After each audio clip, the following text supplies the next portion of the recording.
irmãos e irmãs, vamos continuar os nossos estudos, então, nos 10 mandamentos que o Senhor nos deixa. Nós temos estudado já, nós vimos os primeiros mandamentos, que se referem ao nosso relacionamento pessoal com Deus. E na semana passada nós iniciamos os mandamentos, que vamos dizer assim, que estão no sentido horizontal, que tem a ver com o nosso relacionamento com o nosso semelhante, com o nosso próximo. Nós já vimos aí o primeiro nesse sentido, que é para honrar pai e mãe.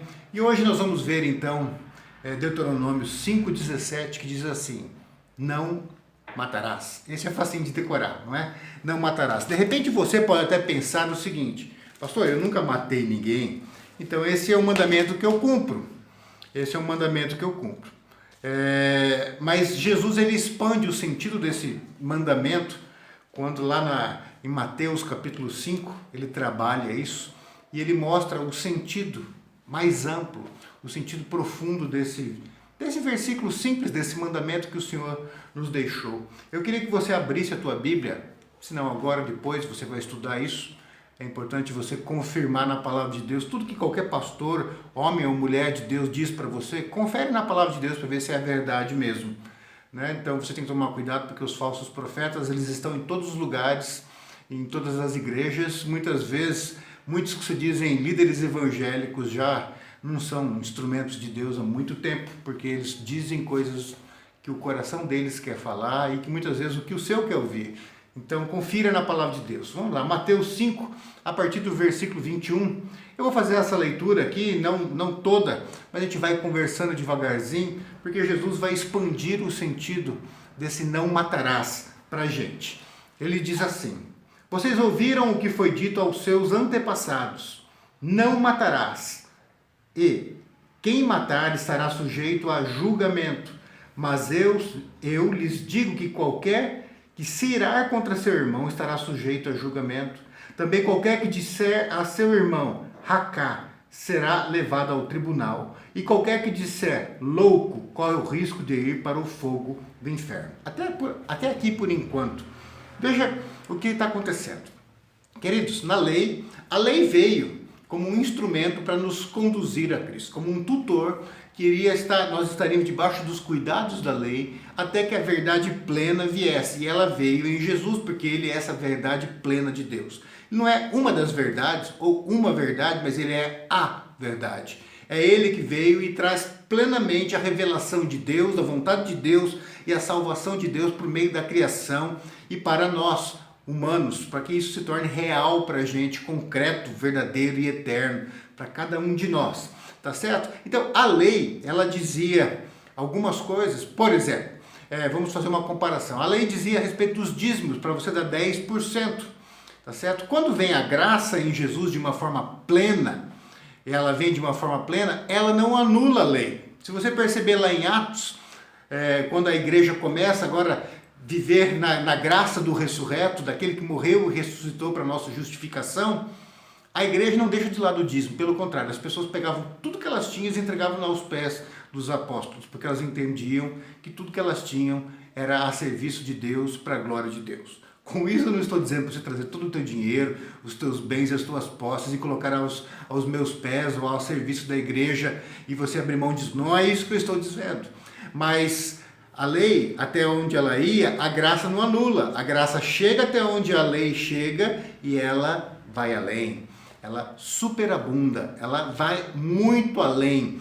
Então, pessoas que viviam na lei chegavam até um ponto. Pessoas que vivem na graça, elas chegam até esse ponto e vão além. E é isso que está acontecendo aqui. Jesus ele não está destruindo a lei. É importante dizer aqui, relembrar, uma das primeiras aulas eu falei isso, a lei, naquilo que se refere aos rituais, isso ficou, descartado, porque estas coisas vieram como um sinal do cordeiro, por exemplo, que seria morto e sacrificado.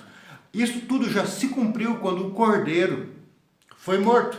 Então a lei, como um ritual, a parte ritualística da lei, ela está em desuso, porque ela já cumpriu o seu propósito, tá certo? Então a lei do Antigo Testamento, no sentido de rituais, já se cumpriu, tá certo? Mas a lei no que se relaciona à vontade de Deus, a forma de Deus se relacionar com a gente com Deus, ou nós com o nosso próximo, isso continua, porque a vontade de Deus continua sendo a vontade de Deus. Então Jesus aqui agora, se lá no Antigo Testamento falava não matarás, Jesus fala, tá bom, a lei ela chega até aqui, não matarás. Mas eu digo a vocês, esse não matarás, vocês vão cumprir isso. Mas agora na graça plena, com o amor verdadeiro e mais profundo, vocês vão exceder esse mandamento.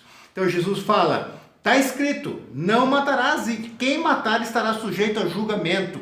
Deus vai julgar essas pessoas. Está escrito isso lá na lei, lá no Antigo Testamento. Mas Jesus fala, mas eu lhes digo que qualquer que se irar contra seu irmão estará sujeito a julgamento. Em algumas traduções fala, qualquer um que se irar sem razão, sem motivo contra seu irmão estará sujeito a julgamento. Veja só o que Jesus está dizendo. Pastor, mas irá é pecado? Eu digo para você, depende que tipo de ira você está se referindo.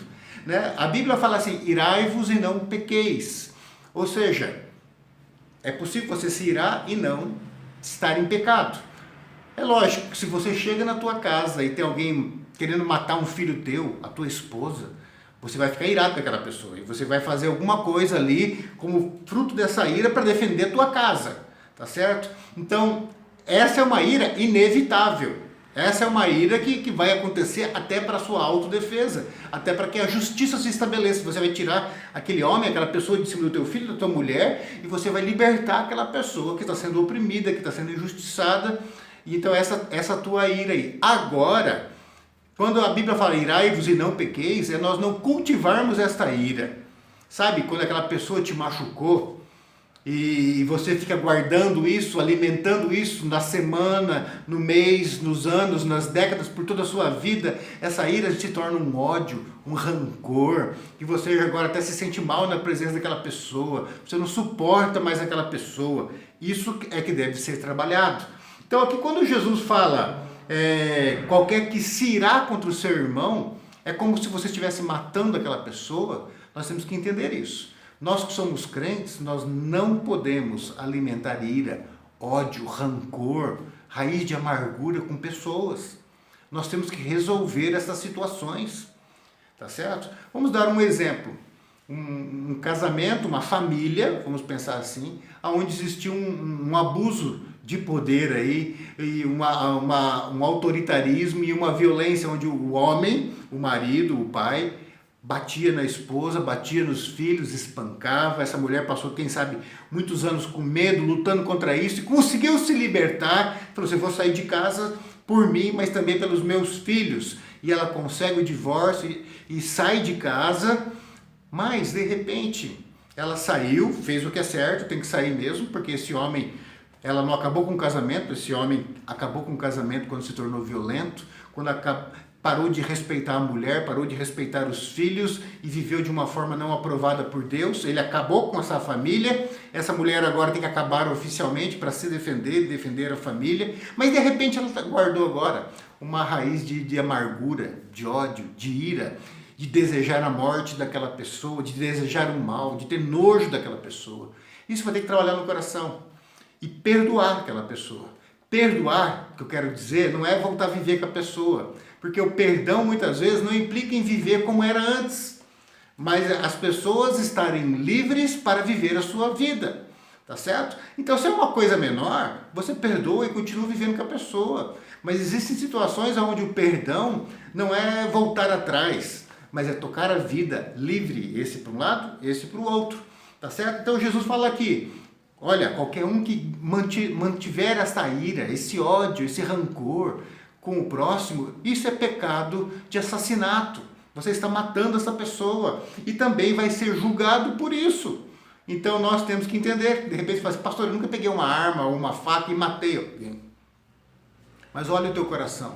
Se de repente você já não assassinou alguém por você não perdoar, que você já assassinou alguém por não trabalhar isso e não libertar aquela pessoa para ter um recomeço sem a culpa que você lança nas costas dela, tá certo? Então nós temos que compreender a palavra de Deus dessa forma, porque isso vai nos libertar e vai libertar aquela pessoa também. Mas o versículo segue, fala assim, qualquer que disser a seu irmão, racá, será levado a tribunal. Racá era uma palavra que era usada para diminuir, para humilhar outra pessoa, falar, seu idiota, seu imbecil, seu tolo, sabe? Que coloca a pessoa, diminui a pessoa e desumaniza a pessoa, tá certo? Aquela pessoa, lembrando na situação do marido abusivo, do pai abusivo, violento, ele já se desumanizou e desumanizou a família fazendo aquilo. Destruiu a família, destruiu a sua imagem como ser humano, destruiu a imagem da mulher e dos filhos, diminuindo a imagem deles como seres humanos,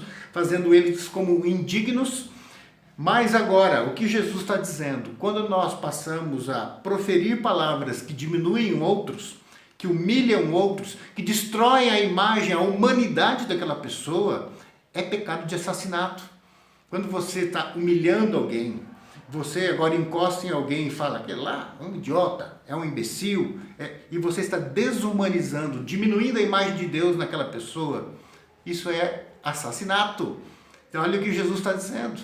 Quando você desumaniza alguém, você está com pecado de assassinato. Deus vê dessa forma, porque você está destruindo a imagem de Deus naquela pessoa. Você está fazendo ela menos humana. E isso daí Deus não aprova. Então, meu querido, isso é algo que nós temos que pensar um pouquinho. Sabe aquela pessoa que você de repente não suporta?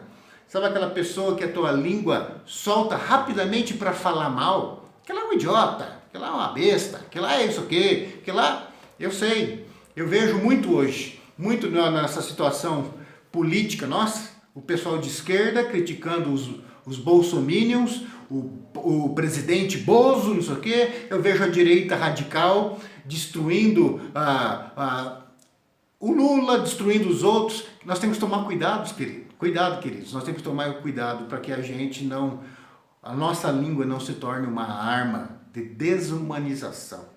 Eu digo para vocês, eu sou completamente contra a esquerda. Eu não entendo um crente que diz que é comunista, que é socialista. Basta você olhar para os países, o que está acontecendo em Cuba agora, a situação da Venezuela, a perseguição na China, na Coreia do Norte, tudo que acontece. Eu não consigo entender um crente que fala que é de esquerda, que quer o Lula, que quer o PT, que quer PCdoB no poder. Eu não consigo entender. Mas tudo bem, esse é o meu posicionamento como cristão, porque eu vejo missionários e pastores e igrejas sendo destruídas em países comunistas. Mas outra coisa é eu desumanizar a pessoa que é de esquerda, ou a pessoa que é de esquerda desumanizar alguém que é de direita. Nós temos que aprender a respeitar uns aos outros. E Jesus está dizendo aqui, qualquer um que chamar o outro de racá, racá é a palavra que desumaniza, que diminui, que chama aquela pessoa de idiota, de estúpida, de burra, de ignorante, que coloca aquela pessoa abaixo dos outros. Jesus fala, você está diante de Deus cometendo um assassinato. Você está destruindo a imagem de Deus nessa pessoa. E aí, na sequência, queridos, é interessante que Jesus coloca qual deve ser a nossa atitude quando nós estamos cultivando a ira, o ódio de alguém, ou quando nós estamos tratando alguém dessa forma, diminuindo. Veja só, na sequência, a partir do versículo 23 de Mateus capítulo 5, fala assim, portanto, se você estiver apresentando a sua oferta diante do altar e ali se lembrar que o seu irmão tem algo contra você, deixe sua oferta ali, diante do altar, e vá primeiro reconciliar-se com o seu irmão. Depois volte e apresente sua oferta. E ele prossegue dizendo, entre em acordo depressa com o seu adversário que pretende levá-lo ao tribunal. Faça isso enquanto estiver com ele a caminho, pois caso contrário, ele poderá entregá-lo ao juiz, o juiz ao guarda e você poderá ser jogado na prisão. E eu lhe garanto que você não sairá de lá enquanto não pagar o último centavo. Veja o que Jesus está dizendo aqui. Você quer fazer uma oferta para Deus, você quer louvar Deus, você quer ir na igreja, você quer fazer uma oração, você quer dedicar um jejum de adoração a Deus, não para pedir outras coisas, mas para dizer que Deus é bom, para falar que você quer tirar aquele dia, aquela manhã ou aquela tarde para Deus, você quer fazer um jejum e estar na presença de Deus e ler Bíblia e orar, sabe? E aí Deus fala para você, sabe, aquele teu relacionamento com o teu irmão, com a tua mãe, com o teu pai, com o teu irmãozinho da igreja, que você fica fugindo, não está mais na igreja, porque você não quer ver mais aquele irmão.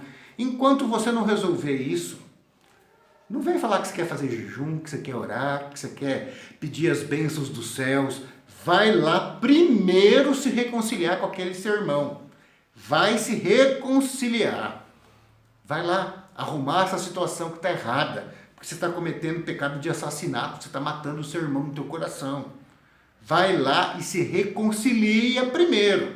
Depois que você arrumar a tua vida, aí você então pensa em melhorar, em cantar um cântico para mim, em orar para mim, em ir na igreja, em aprender mais de mim. Porque não adianta você querer, estou me colocando como se fosse Deus falando, não adianta você querer me buscar, me adorar, se o que eu estou dizendo para você é que você precisa primeiro se reconciliar. Aí então você volta e vem falar para mim que eu sou um Deus legal, que eu sou um Deus bondoso, que você me ama. Se você me ama, faz o que eu estou te pedindo. Vai lá e se reconcilia com o teu irmão. Sabe aqueles crentes que estão sempre trocando de igreja? Troca de igreja porque brigou com o irmão. Troca com outro, de novo de igreja porque brigou com a irmã. Troca de novo porque não quer mais ver fulano. Sabe? Querido, você quer trocar de igreja? Troca. Mas primeiro se reconcilia então. Porque senão, por onde você está passando, você está cometendo crime de assassinato. E a igreja nova que você vai chegar também não vai dar certo. Porque você vai orar, Deus fala assim, não, volta atrás e pede perdão para os outros que você deixou lá atrás. Nós temos que levar isso a sério. No reino de Deus, os relacionamentos vêm antes de tudo. Tanto que os 10 mandamentos são mandamentos relacionais. Tem a ver com o nosso relacionamento com Deus e o nosso relacionamento com o nosso semelhante, com o nosso próximo. Então Jesus fala, quer fazer alguma coisa para Deus? Primeiro, olha o teu coração. Alguém tem algo contra você, mas nem você ter contra a pessoa. Você fala, eu não tenho nada contra ninguém, pastor. Tá, alguém tem algo contra você? Vai lá, vê se a pessoa tem alguma coisa. Se tiver, pede perdão, se reconcilia. E aí então, você vai provar das bênçãos de Deus novamente. Caso contrário, você está escolhendo o teu inferno. Você está escolhendo o teu sofrimento. Porque o perdão, ele liberta. Mas o contrário, viver na ira, no ódio, no assassinato, na realidade de assassinato, isso gera sofrimento para você. Tá certo? Então, veja o que Jesus fala. Aproveita enquanto há tempo. Enquanto você está ao lado dessa pessoa. Se reconcilia com ela. Sabe por quê? Senão ela vai te entregar para o guarda vai te levar para a prisão e você vai ficar lá e vai sofrer. Porque é falta de perdão, queridos. Muitas vezes você fala assim, eu não vou me humilhar, foi a pessoa que começou, eu já cansei, isso não adianta, e você não quer esse recomeço, você não quer se humilhar, você não quer reconhecer que você também errou. Eu não fiz nada de errado, não sei o que acontece, pastor, essa pessoa, você me olha torto. Certamente você faz alguma coisa de errado e fez alguma coisa de errado. E se não fez, tenha a mesma atitude de Cristo. Vá para a cruz, mesmo sem pecados, certo? Para que a reconciliação aconteça. É Jesus que diz que quer vir após mim? Negue-se a si mesmo. Pegue a sua cruz e siga-me. Você tem que morrer pelo pecado dos outros. Você tem que morrer para que reconciliações aconteçam na sua vida. Você vai receber a culpa e você vai caminhar ao lado daquela pessoa novamente. Talvez, como eu te disse antes, o perdão não quer dizer que vocês vão de novo sair para jogar bola junto, que vocês vão fazer festa junto, não é nada disso. Mas vocês vão estar em paz juntos. Se é gente da família, perdoa. Se é irmão da igreja, perdoa. Se você de repente acha que a pessoa tem algo contra você, vai ao encontro dessa pessoa, conversa e restabelece o teu relacionamento com aquela pessoa de alguma forma, que os dois sejam livres. Senão, meu querido, você vai estar na prisão, como disse nesse texto. Você vai estar na prisão até que o último centavo da tua dívida seja paga. Você está entendendo? Isso é coisa muito séria. Então, não matarás, vai muito além de você dar um tiro em alguém, uma facada em alguém, em você jogar alguém de um penhasco. É muito mais do que isso. Alguém tem algo contra você? Você tem algo contra alguém? Não deixa essa ira prevalecer no teu coração. Não deixa esse relacionamento quebrado. Arruma isso.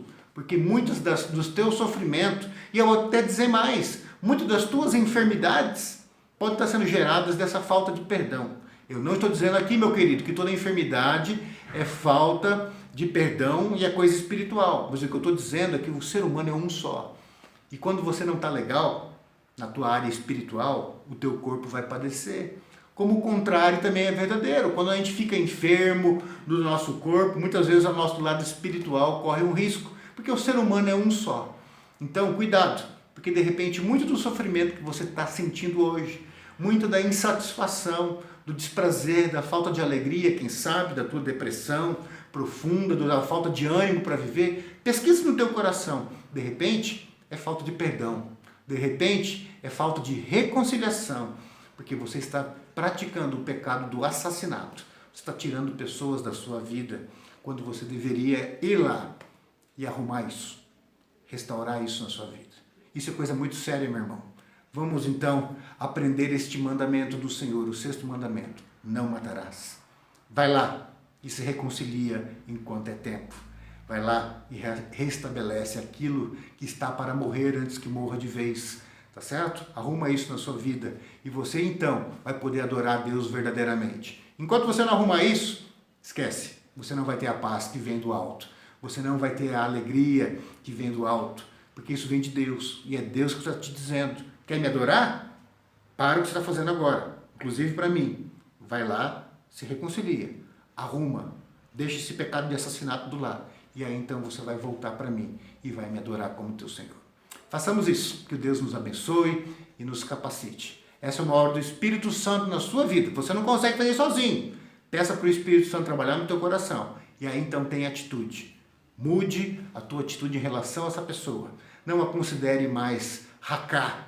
Não a considere inferior. Não a considere imunda, porque se ela é imunda, você também é. Se ela erra, você também erra. Então, busquemos a reconciliação que vem dos altos céus e façamos isso com os nossos semelhantes. No nome de Jesus. Amém.